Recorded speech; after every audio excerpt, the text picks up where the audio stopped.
स्वतंत्रता के 75 साल पूरे होने पर हर घर तिरंगा अभियान की शुरुआत आज से होगी। ऐसे में भारतीय ध्वज तिरंगा के उपयोग और फहराने से संबंधित भारतीय ध्वज संहिता के तहत नियमों को जानना जरूरी है। झंडे की लंबाई और चौड़ाई। झंडा हमेशा आयताकार होना चाहिए। लंबाई और ऊंचाई का अनुपात 3:2 होना चाहिए। झंडे का साइज। झंडा किसी भी आकार का हो सकता है जब तक वह इस अनुपात में है, अर्थात 3:2 में है। मटेरियल।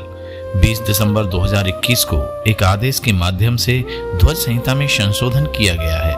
अब पॉलिस्टर से बने, मशीन से बुने हुए झंडों को उपयोग में लाया जा सकता है। झंडा कौन फहरा सकता है? झंडा फहराने पर किसी भी तरह का प्रतिबंध नहीं है। यह आम लोगों, निजी संस्थान, शैक्षणिक संस्थान अथवा अन्य के द्वारा फहराया जा सकता है। झंडा किसी भी दिन, किसी भी समारोह में फहराया जा सकता है। तिरंगा कब तक फहराया जाना चाहिए? पहले यह अनिवार्य था कि यदि झंडा खुले में फहराया जाता है तो उसे सूर्योदय से सूर्यास्त तक फहराया जाना चाहिए। हालांकि जुलाई 2022 में इसमें संशोधन किया गया है ताकि लोग दिन रात अपने घर पर झंडे लगा सकें। क्या झंडा गाड़ियों में लगाया जा सकता है?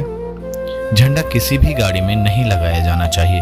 कुछ विशिष्ट लोगों के वाहनों को छोड़कर झंडा किसी भी गाड़ी में नहीं लगाया जा सकता है। क्या ध्यान रखें? ध्वज को फहराने के बाद जब उतार कर रखते हैं तो उसको सम्मान देते हुए रखें। जब किसी अन्य झंडे के साथ फहरा रहे हों, यह ध्यान रखना आवश्यक है कि तिरंगे की ऊंचाई सबसे अधिक हो।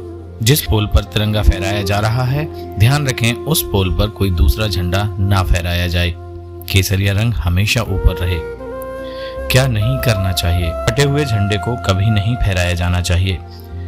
फटे हुए झंडे अथवा पुराने रंग उड़े हुए झंडे को एकांत में, अकेले में नष्ट कर देना चाहिए। परंतु यह ध्यान रखें, नष्ट करते समय उसको ससम्मान, गरिमा सहित ऐसा करें। राष्ट्रीय ध्वज का उपयोग किसी भी पोशाक या वर्दी के रूप में नहीं किया जा सकता।